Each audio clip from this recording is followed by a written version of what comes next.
रोमेश चंद्र दत्त ने एक बार लिखा था, मैं अपना कर्तव्य निभाने के लिए जीता हूं और ये मुझे एक ऐसी अनुभूति देता है जिसके सामने अमीरों के सुख कुछ भी नहीं है।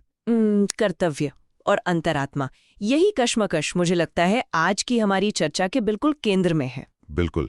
आज हम ब्रिटिश राज के दौरान की जो भारतीय सिविल सेवा थी, आईसीएस, और उसी वक्त जो भारतीय राष्ट्रवाद पनप रहा था, हाँ, उसका ज्वार। हाँ, उसके बीच का जो बड़ा पेचीदा, बड़ा जटिल रिश्ता था, उसे समझने की कोशिश कर रहे हैं। जी, और हमारी ये जो पड़ताल है ये द प्रिंट में छपे एक काफी गहरे लेख पर आधारित है। और देखिए, ये विषय सिर्फ ऐसा नहीं कि इतिहास में रुचि रखने वालों के लिए है, ये यूपीएससी उम्मीदवारों के लिए तो बहुत ही महत्वपूर्ण है। हाँ, प्रीलिम्स और मेंस दोनों के लिहाज से। बिल्कुल। इसमें आधुनिक भारत का इतिहास है, गवर्नेंस कैसे विकसित हुआ वो है, सिविल सेवा की नैतिकता, कई पहलू जुड़े हैं इससे। सही कहा। और जो आम श्रोता भी हैं, जो बस देश दुनिया इतिहास को समझना चाहते हैं, उनके लिए भी ये बहुत दिलचस्प कहानी है। हाँ, क्योंकि देखिए, आईसीएस को कहते थे ब्रिटिश साम्राज्य का स्टील फ्रेम, है ना, फौलादी ढांचा। जी हाँ, फौलादी ढांचा, जिसका सीधा मकसद था कि भाई ब्रिटिश ताज का जो शासन है वो भारत में मजबूती से जमा रहे। लेकिन मजे की बात यह है, यह विरोधाभास कह लीजिए, कि जिन भारतीयों ने वो मुश्किल परीक्षा पास की, बहुत मुश्किल थी वो परीक्षा, हाँ, और उस सेवा में कदम रखा, उनमें से कई ने उसी ढांचे के अंदर रहकर या फिर उसे छोड़कर राष्ट्रवाद की भावना को आगे बढ़ाया। अजीब है ना? बिल्कुल अजीब है, और यही इसकी जटिलता है। तो चलिए इसी दिलचस्प बहुस्तरीय कहानी की परतें खोलते हैं, देखते हैं कि साम्राज्य के इस तथाकथित फौलादी ढांचे के अंदर देशभक्ति की चिंगारियां वो कैसे सुलगती रहीं और उन्होंने क्या-क्या रूप लिए। जरूर। तो शुरुआत शायद उस दुविधा से करनी चाहिए जो उस दौर के कई पढ़े लिखे भारतीय नौजवानों के सामने खड़ी थी। और इसका एक बहुत जाना माना उदाहरण है जवाहरलाल नेहरू। हाँ, नेहरू का उदाहरण बहुत सटीक है यहाँ। जब वो कैम्ब्रिज में पढ़ रहे थे तो उनके मन में भी ये ख्याल आया था कि आईसीएस में जाना चाहिए। अच्छा। ये बात उन्होंने लिखी है। हाँ, अपनी आत्मकथा टुवर्ड्स फ्रीडम में वो लिखते हैं कि भाई उस जमाने में आईसीएस का एक ग्लैमर तो था, एक रुतबा था। हाँ, वो तो था ही। लेकिन कुछ व्यवहारिक कारण भी थे, जैसे पता नहीं कहाँ दूर दराज पोस्टिंग मिल जाए, फिर माता पिता भी चाहते थे कि वो पास रहें, ये सब बातें थी। मगर बाद में जैसे जैसे उनकी सोच विकसित हुई, उन्हें ये ख्याल ही अच्छा नहीं लगने लगा कि वो ब्रिटिश प्रशासन की इतनी बड़ी मशीनरी का मतलब महज एक पुर्जा बन के रह जाएं। तो ये दिखाता है कि एक तरफ आईसीएस का वो आकर्षण था, प्रतिष्ठा, अधिकार, एक पक्का करियर, बिल्कुल, और दूसरी तरफ वो राष्ट्रीय चेतना की आवाज भी उठ रही थी जो इस पूरी व्यवस्था पर ही सवाल खड़े कर रहे थे। ये कश्मकश तो कई युवाओं ने महसूस की होगी उस वक्त। यकीनन। और इसी कश्मकश के बीच देखिए अलग अलग लोगों ने फिर अलग अलग रास्ते चुने। कुछ ने सोचा कि ठीक है, इस स्टील फ्रेम के भीतर रहकर ही जितना हो सके बदलाव लाने की कोशिश करेंगे। और ऐसे शुरुआती अधिकारियों में जो पहला और सबसे महत्वपूर्ण नाम आता है वो है सत्येंद्र नाथ टैगोर का। जी, सत्येंद्र नाथ टैगोर 1863 में आईसीएस में शामिल होने वाले पहले भारतीय। ये अपने आप में कितनी बड़ी बात थी उस समय। अरे ये बहुत बड़ी उपलब्धि थी। ये याद रखना होगा कि भारतीयों के लिए ये सेवा मतलब कागज पर तो 1855 में खोल दी गई थी। हाँ, सैद्धांतिक रूप से। हाँ, सैद्धांतिक रूप से। लेकिन रास्ता बहुत मुश्किल था। एक तो परीक्षा इंग्लैंड में होती थी, फिर सिलेबस ऐसा था कि जिसमें लैटिन, ग्रीक जैसे विषय थे जो जाहिर है यूरोपीय छात्रों को फायदा पहुंचाते थे। हाँ, भारतीय छात्रों के लिए तो वो बिल्कुल एलियन होता होगा। बिल्कुल। और इन्हीं सब बाधाओं के कारण पहले भारतीयों को सफल होने में 8 साल लग गए थे, मतलब 1855 से 1863 तक। सत्येंद्र नाथ टैगोर को बंबई प्रेसिडेंसी में तैनाती मिली थी, लेकिन वो सिर्फ एक एडमिनिस्ट्रेटर बनकर नहीं रहे। नहीं, बिल्कुल नहीं। बताया जाता है कि उन्होंने सेवा में रहते हुए भी मतलब सुधारवादी विचारों को बढ़ावा दिया, यहाँ तक कि देशभक्ति गीत भी लिखे। जी हाँ, देशभक्ति गीत लिखे, जैसे मिले सबे भारत संतान। ये गीत तो हिंदू मेला जैसे जो राष्ट्रवादी मंच थे उन पर गाया भी गया था। अच्छा। और इतना ही नहीं, वो महिला मुक्ति के भी बड़े समर्थक थे। उन्होंने अपनी पत्नी को ज्ञान और अनुभव हासिल करने के लिए इंग्लैंड भेजा। सोचिए उस जमाने में ये कितना बड़ा, कितना क्रांतिकारी कदम रहा होगा। वाकई। इतिहासकार आदित्य मुखर्जी ने तो उनके आईसीएस में घुसने को साम्राज्य के स्टील फ्रेम में पहली भारतीय सेंध कहा है। ये सिर्फ नौकरी पाने की बात नहीं रह गई थी, ये एक प्रतीक बन गया था। रविंद्रनाथ टैगोर ने भी अपनी एक शुरुआती कृति कड़ी ओ कोमल उन्हें ही समर्पित की थी। उनका उदाहरण ये दिखाता है कि ठीक है, व्यवस्था के भीतर रहकर भी सीमाओं के बावजूद सामाजिक प्रगति और अपने लोगों के प्रति राष्ट्र के प्रति एक सहानुभूति का भाव रखा जा सकता था। हाँ, एक सूक्ष्म तरीका था ये। लेकिन सवाल यह है कि क्या सभी इसी तरह के सूक्ष्म प्रतिरोध तक ही सीमित रहे? हाँ, ये अच्छा सवाल है। नहीं, ऐसा नहीं है। कुछ लोग इससे काफी आगे बढ़े और इसमें रोमेश चंद्र दत्त एक बहुत ही सशक्त उदाहरण है। उन्होंने सेवा में रहते हुए और खासकर रिटायरमेंट के बाद अपने ज्ञान और अनुभव का इस्तेमाल ब्रिटिश शासन की तीखी आलोचना में किया। आरसी दत्त। हाँ, उनका आईसीएस में आना भी अपने आप में एक कहानी है। वो 1869 में पास हुए थे, लेकिन इसके लिए वो अपने घरवालों को बिना बताए चुपके से अपने 2 दोस्तों के साथ इंग्लैंड चले गए थे। हाँ, ये भी दिलचस्प है। और उन्होंने फिर 26 साल सेवा की। और एक निष्पक्ष, एक अच्छे अधिकारी के रूप में उनकी काफी प्रतिष्ठा थी। खासकर 1874 के अकाल और फिर 1876 के चक्रवात के दौरान उन्होंने राहत कार्यों में किसानों का पक्ष लिया था। और यही वो आरसी दत्त हैं जिनका उदाहरण हमने शुरू में सुना था, कर्तव्यपरायणता। जी, कर्तव्य उनके लिए बहुत अहम था, लेकिन सेवा में रहते हुए भी उनका जो पढ़ने लिखने का काम था वो रुका नहीं। उन्होंने लेज ऑफ एंशिएंट इंडिया और द पेजेंट्री ऑफ बंगाल जैसी किताबें लिखीं। आदित्य मुखर्जी इसे भी प्रतिरोध का ही एक रूप मानते हैं। मतलब अपनी कलम से भारत के अतीत और वर्तमान की एक तस्वीर पेश करना। भले ही सेवा की कुछ सीमाएं थीं। लेकिन फिर 1897 में उन्होंने रिटायरमेंट ले ली, वो भी वॉलंटरी, अपनी मर्जी से। हाँ, जल्दी रिटायरमेंट ले ली। और इसके बाद तो उनका जो राष्ट्रवादी स्वर था वो और भी प्रखर हो गया। 1899 में वो भारतीय राष्ट्रीय कांग्रेस के अध्यक्ष बने जी। और फिर 1902 में उनकी वो मशहूर किताब आई, the economic history of India.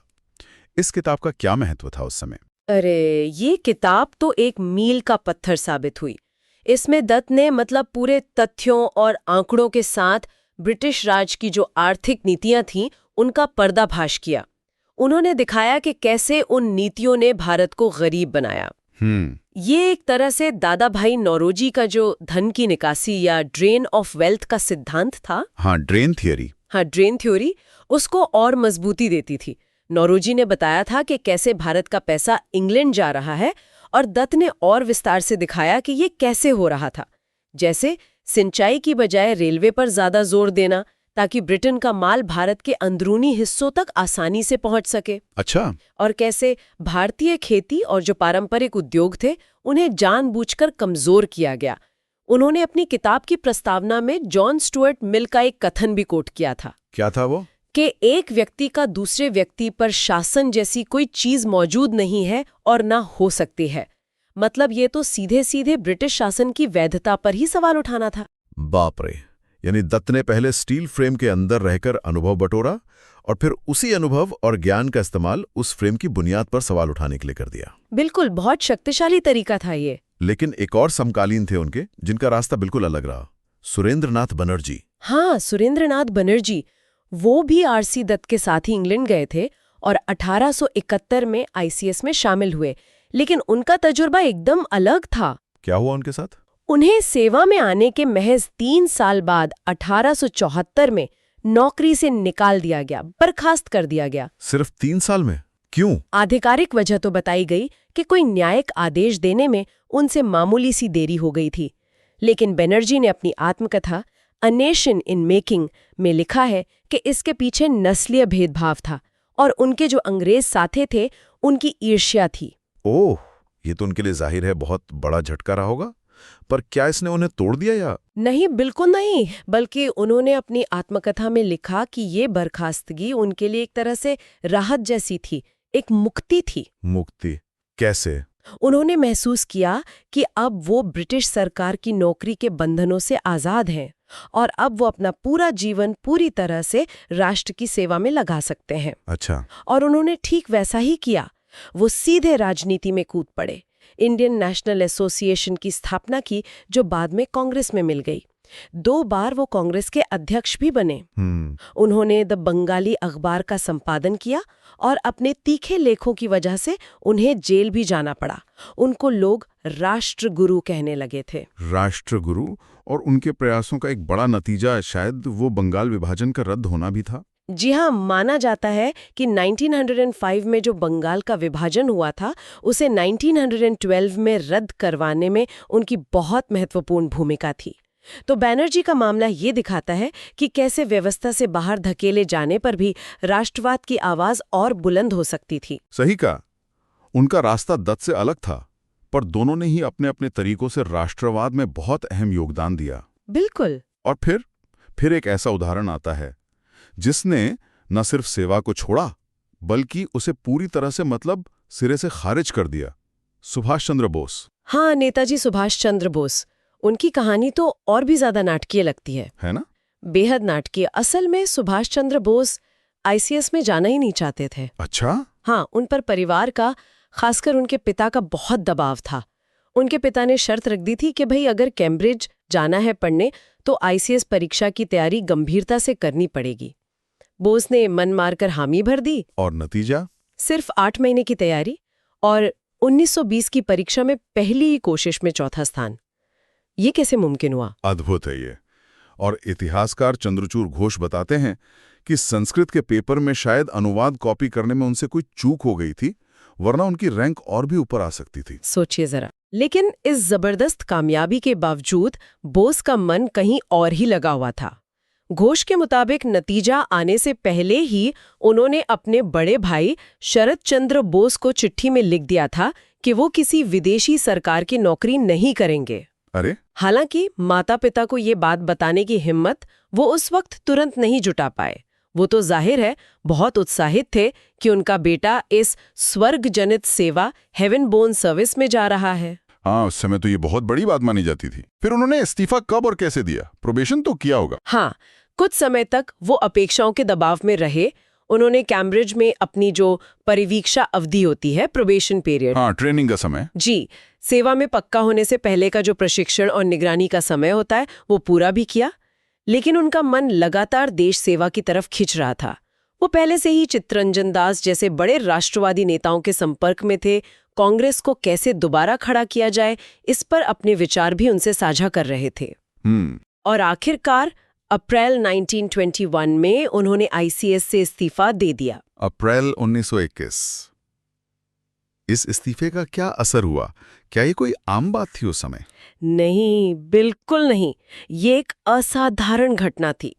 Aditya Mukherjee इसे त्याग और साहस का एक बहुत बड़ा प्रतीक मानते हैं। हाँ, हो गई।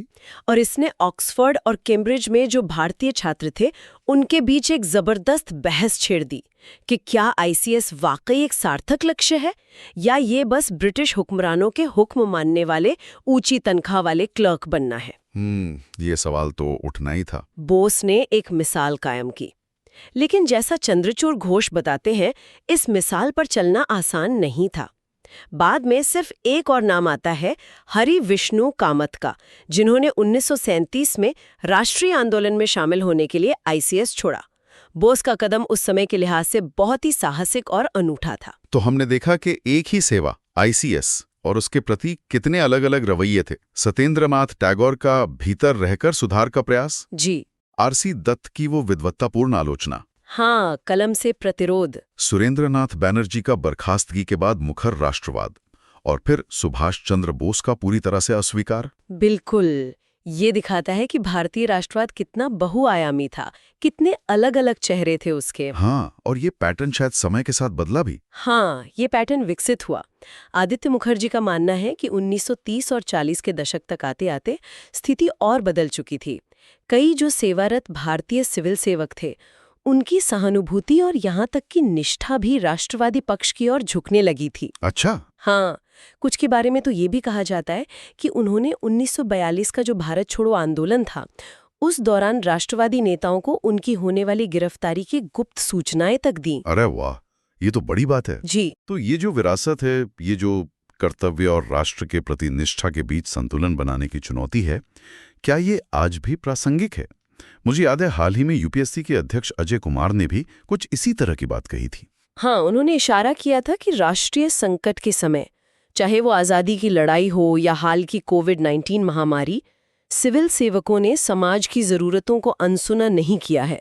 उन्होंने अपनी अंतरात्मा की आवाज़ सुनी है और व्यक्तिगत त्याग भी किए हैं। तो बिल्कुल ये दिखाता है कि ये जो द्वंद्व है संस्थागत कर्तव्य और एक व्यापक सामाजिक या राष्ट्रीय हित के बीच का, ये सिविल सेवाओं के लिए एक स्थायी, एक हमेशा विचार करने वाला प्रश्न रहा है, चाहे वो ब्रिटिश राज हो या स्वतंत्र भारत। तो इस पूरी चर्चा से अगर हम मुख्य निष्कर्ष निकालें तो वो क्या होगा, खासकर यूपीएससी उम्मीदवारों और हमारे बाकी श्रोताओं के लिए सबसे जरूरी बात क्या है इसमें? देखिए, सबसे महत्वपूर्ण बात मेरे ख्याल से ये समझना है कि आईसीएस, जिसे बनाया तो गया था ब्रिटिश साम्राज्य के हितों को साधने के लिए, एक कठोर और वफादार औजार के रूप में। हाँ, स्टील फ्रेम की तरह। हाँ, स्टील फ्रेम की तरह।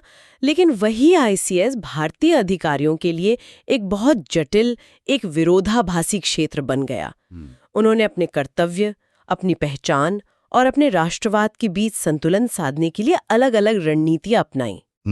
कभी व्यवस्था के भीतर रहकर छोटे-मोटे सुधार किए, कभी विद्वत्ता से आलोचना की, कभी खुलकर राजनीतिक सक्रियता दिखाई और कभी-कभी तो सेवा को पूरी तरह त्याग भी दिया। सही।